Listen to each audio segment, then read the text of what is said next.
Where did you go to get your ham ticket? How did that come about? The hamstudy.org website has a list of testing sites, both in person and remote. And it was a Sunday, and I think I'd kind of had enough reading, and I just wanted to give it a shot. So I went on their site. I found a testing site, and it was the Wyoming Volunteer Testing Club. And it was quick too. Like I put in a request for a time slot, and they got back to me and went, "Is in 10 minutes okay with you?" And I was like, "Yeah, let's do this."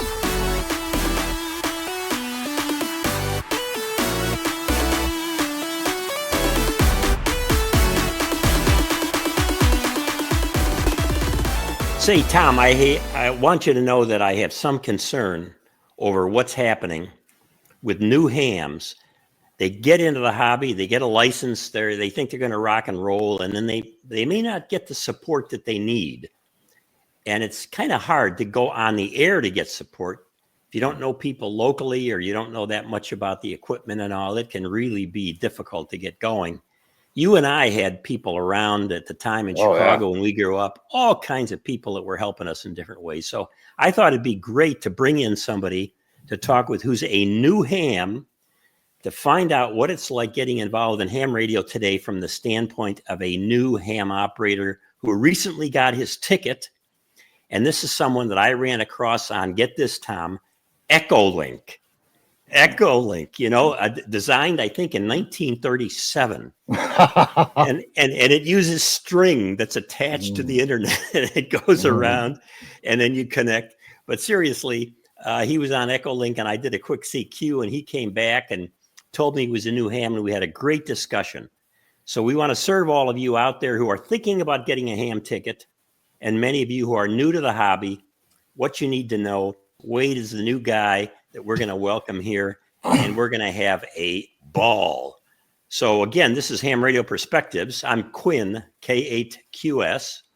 And I'm Tom, WA9TD, and we'd like to introduce Wade. And what's your call, Wade? KR4EAZ. Wade, how did you first get interested in ham radio? Looks like you're quite an audiophile. Well, I'm a raging nerd, and okay, aren't we all? And I'm always just looking to learn new stuff, and we use business class radios a lot for work. I do event production, and we started to spread out. Our team was getting spread very thin, and standard RF radio wasn't cutting it anymore. We started looking at some other options. We eventually landed on one called Unity, and we built a server in Atlanta, which is our home base, and so we can communicate with our entire team in real time everywhere we go. But my brain wouldn't let RF go, and I just kept studying. Really? Did you study? You have a tech license, correct? Correct. Yeah. And how did you study? Did you study the traditional way, or did you use the memorization type thing? Honestly, both. Good. I stumbled on hamstudy.org, and I did not like the memorization aspect of it at first. The flashcards, like, here's the question, here's the answer. Right. My brain does not work well like that. I want to know the why. And they have a technician book called the Handbook. And so I read that, and then went back to the flashcards and used that to prep. So you came up kind of like the traditional way, but you just used the flashcards as a prompt to jar your memory on the questions and how this all works together. Good for you. Thanks, man. You're a great story. You're inspiring. And the fact that you did that on your own and searched that out. Tom knows this. I have certain soapboxes that I get on, and one of them is this interest that you mentioned in RF. And I have a theory that actually, you'll like this as a semi-philosopher too, Wade, that we human beings have a kind of relationship with communication over distance. There's something that is really compelling to be able to do that.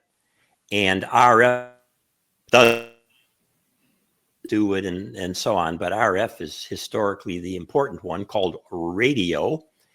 And so what about before you even started studying for your ham ticket, what was it like for you with radio? Did you listen to AM at night, Art Bell and all that stuff, or how did you get interested in radio?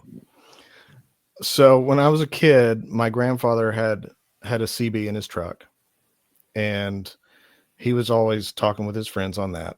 Whether they were going anywhere or not, he would just go out to the truck and talk to these guys. And they were all part of a hunting club and kept in communication that way when they were hunting too.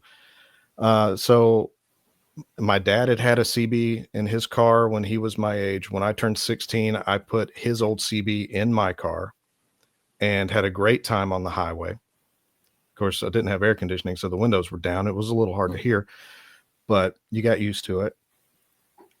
So I did have that as a kid. I also have chronic migraines, and I've always had them. So one of the things that I had growing up was a small radio, and I would listen to public radio at night whenever I had one of these headaches. And I found that music was a distraction to kind of get me away from the pain. And I kind of blame that for how everything else in my life went. Because I did end up becoming a musician and an audio engineer, and that becoming my work. And RF keeps playing into it. Now, if I'm doing live production, we lean so heavily on wireless mics that work in the 500 megahertz range. So whenever you go into a venue, one of the first things that you do is coordinate all your RF with any other wireless systems that they might have running in that venue or in that area. So you have to start using, different softwares like Wireless Workbench and stuff like that to see what your noise levels are and what frequencies you can operate in cleanly. That's fantastic. Yeah, there's the RF. It's in a nutshell in a limited venue, but man, can that get out of control? It's amazing. So good for you on all that. So where did you go to get your ham ticket? How did that come about? The hamstudy.org website has a list of testing sites, both in person and remote. And it was a Sunday, and I think I'd kind of had enough reading, and I just wanted to give it a shot. So I went on their site.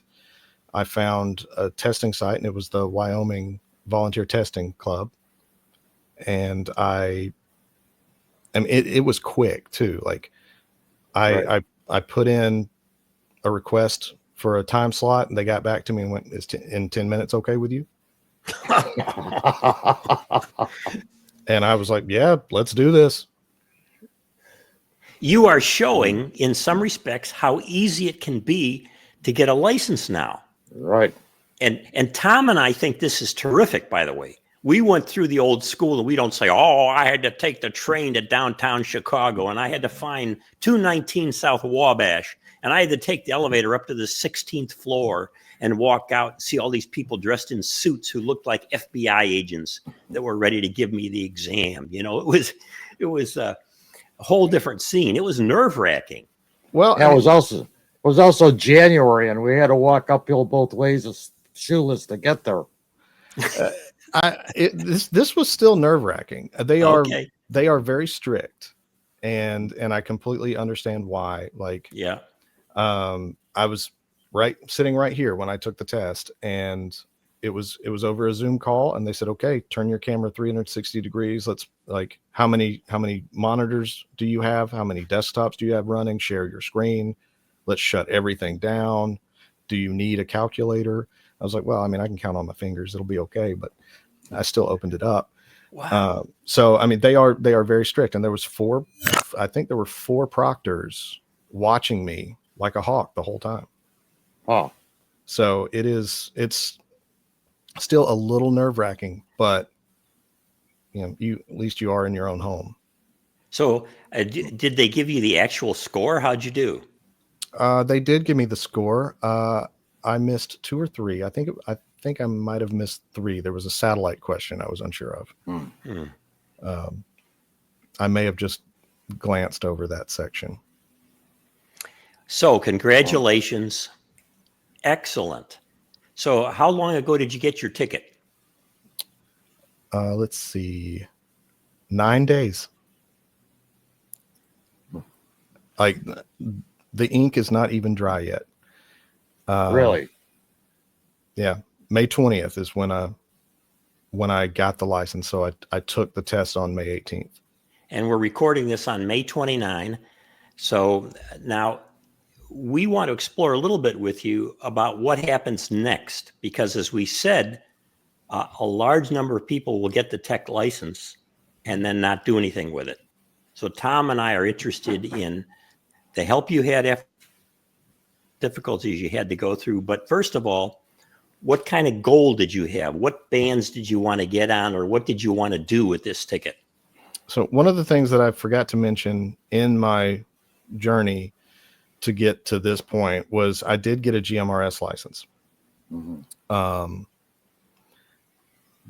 Because sometimes I'm in a truck, sometimes I'm following a truck, sometimes I need to communicate, and I really don't like taking my phone out and having to go through all that if I just need to ramble off, hey, we need to change lanes. So I got a GMRS license. We have an FRS, radio that we can throw in the truck. So I did get that, and I joined a GMRS group that the closest one to me is in Columbus, Georgia, which is about 45 minutes away by car. Sometimes I can hit it, sometimes I can't. And that kind of got me exploring some more options too. And I saw that there was a radio club in my area. So once I got that was a GMRS club. The one in Columbus was, yes. Yeah. Right. The local club is HAM. It's the East Alabama Radio Club. So do you operate any 2-meter or 440 repeaters yet on the ham bands? Yes, sir, I do. There is a repeater very close that has a massive footprint. And as soon as my license came through and I had the call sign, I checked the FCC site and my name was up there. So, really? So I called out and was greeted very, very warmly. That's encouraging. The folks on this repeater are very nice and very helpful and are asking all sorts of questions and trying to get to know me and figure out what I want to do with it. And inviting me to meetings and to go POTA and a couple of other things, and just very, very inviting. Well, that's great. That's really supportive. And you need that in the beginning. And Quinn and I got started. We had a group of about 6 pretty much newly licensed hams. And a lot of the joy we had was from learning from each other, because everybody would learn something new and pass it on to the rest of the group. And we had monthly meetings, and we had over-the-air nets, and that was a lot of fun. Yeah, that was before all the 2-meter repeaters, and also we had a nighttime group on 10 meter AM back then, and most of us would get on. At least somebody would get on every night, and so we learned from each other, and it was wonderful. The local ham clubs, the local ham, what we often call fellowship, is so important for helping new hams. That's just great to hear that. I'm actually going to my first club meeting tonight. Good for you. Ham radio is a fellowship, and anybody that comes in the door is going to contribute to it. Right. And so Tom really big on encouraging people, whether they come in from CB, whether they come in from GMRS, whether they come in because they had a parent or a grandfather or somebody who was a ham and they always thought about it, doesn't make any difference. And as soon as you get the ticket and get on the air and we hear you, we treat you as well as we would treat any extra class license that is older than we are, and there aren't many of those left.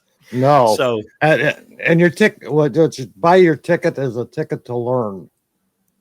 Well, I think it's everyone starts because it is a a tested license. You have to have this minimal requirement. And if everyone's starting on the same plane, then we all have something to build off of together. We can all help each other build from this. This is your base requirement. And then from here, we can all learn, and you can branch off and go into different specialties. And that's exciting. And it's also terrifying for people getting started. yeah, the thing that terrified me the most was getting on the HF bands back then as a novice class license holder and trying to make CW contacts. It was terrifying to get on the air and to call CQ or to hear somebody and try to get the call out and worry about whether or not you were going to understand the CW coming back. Oh boy, that was scary. Have you had any moments like that, or has it been freewheeling?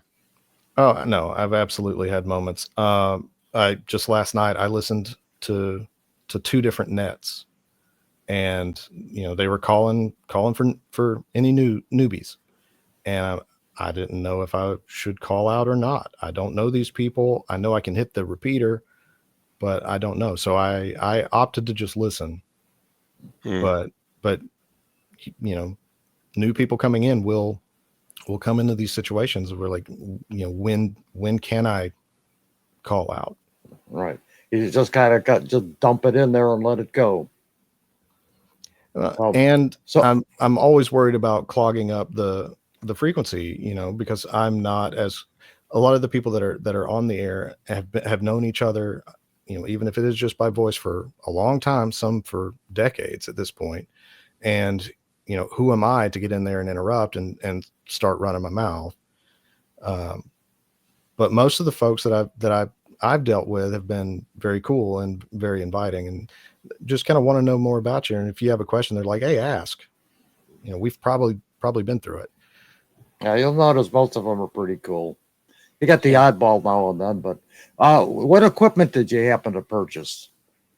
Well, so when I'd gotten my GMRS license, I bought a Baofeng UV5G Plus because I liked the frequency scanning feature. So if someone was using an FRS with PL tones, I didn't want to have to go, okay, well, let me look this up. I could just scan their radio and like, okay, now we're in business. Let's go. And I liked the form factor of that radio for an HT. So I bought the amateur radio version of that. And I really enjoy it. It actually seems like a fairly decent radio. I'm making 40-mile contacts to repeaters with it. For my mobile, I went with the Anytone DB20G for GMRS. And after I got my ticket, I learned that it could actually be opened Programmed, for ham. And so I saved my GMRS code plug and I opened it up and I made a new code plug for ham with my area repeaters. Right. I've got a Baofeng K5 Plus that I have opened up that was both for the VHF, UHF ham bands and GMRS. And on the subject of GMRS, how have you been able to compare usage as far as number of users versus ham radio, VHF, UHF? In my area, there's a lot more on ham frequencies. Really? A lot more 2-meter work. There is no local GMRS repeater. Well, I take that back. There's one, I think it's about 10 feet off the ground and no one can hit it. In the Columbus area, the next largest city over from us, there is a very strong GMRS community. And they are also very warm and inviting. So I do enjoy talking with them. I can't hit their main repeater.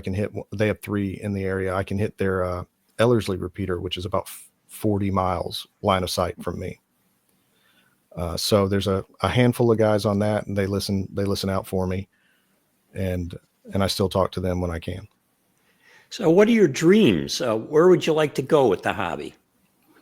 Well, I travel for work.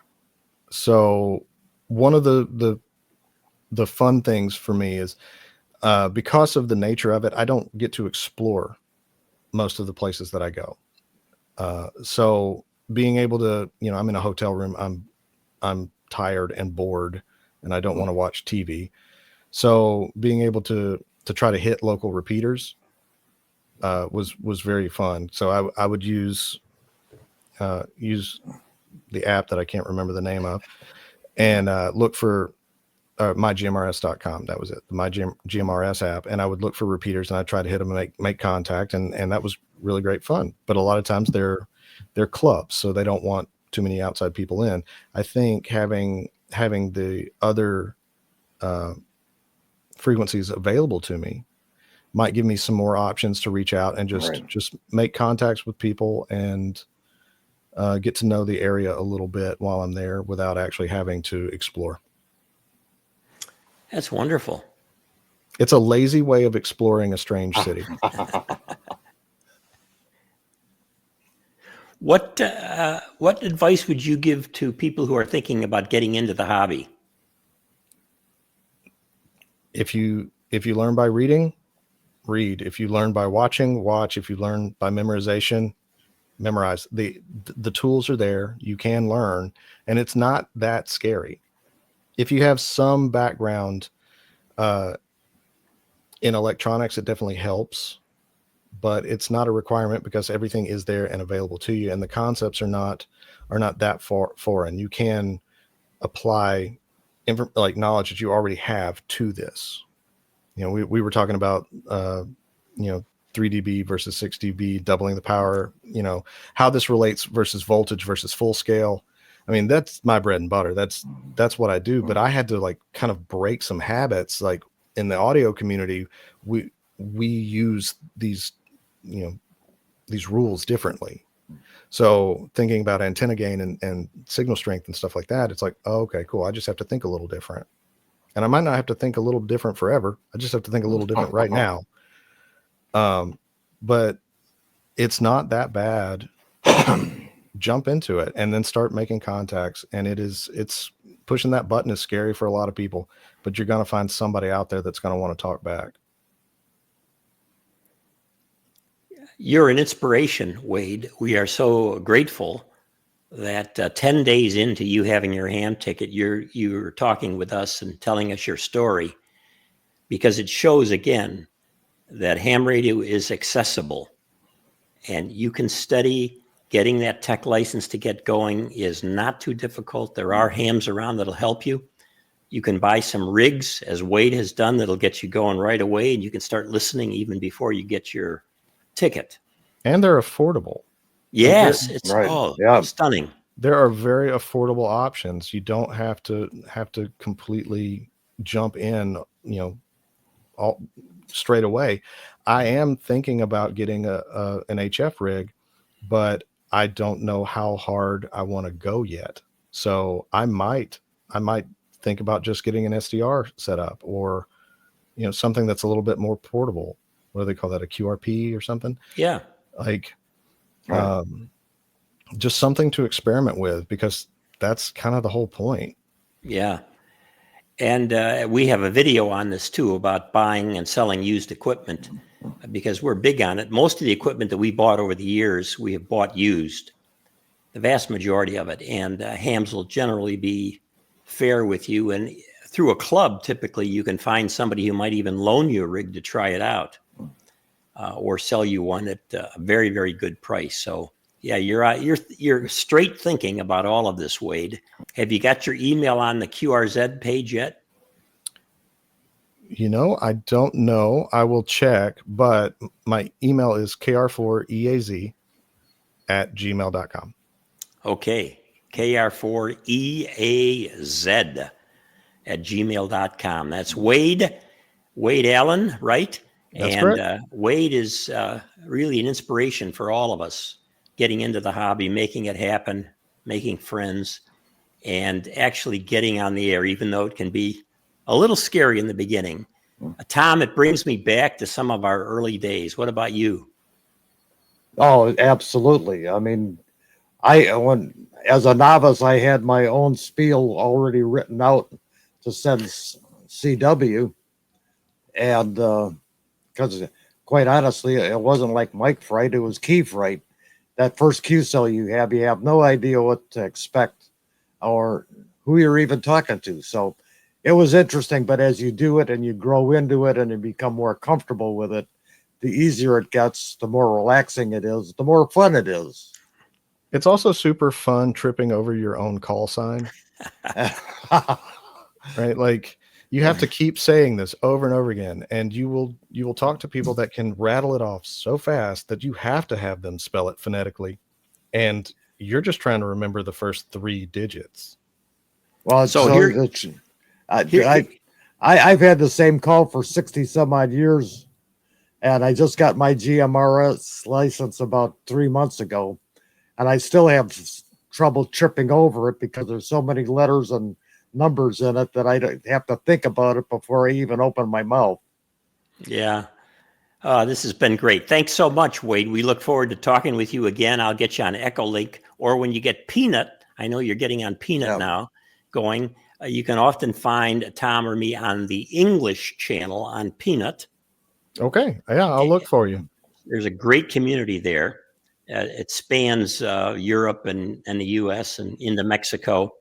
So look for us on the English channel on Peanut. If we're on there, give us a call. And keep us in mind for any help that you need over the airways or just with the old, I won't say landline because nobody has a landline anymore, but with the cell phone, give us a call and we'll be happy to help you out, buddy. Thanks so much. Absolutely. Thanks for having me. All right. It's been Ham Radio Perspectives. If you like what we do, please subscribe to the channel here and also put some comments below, some words of encouragement for Wade, some words of improvement for Tom and I on how to do this better. We actually do like criticism. All right, this has been Ham Radio Perspectives 73, everybody.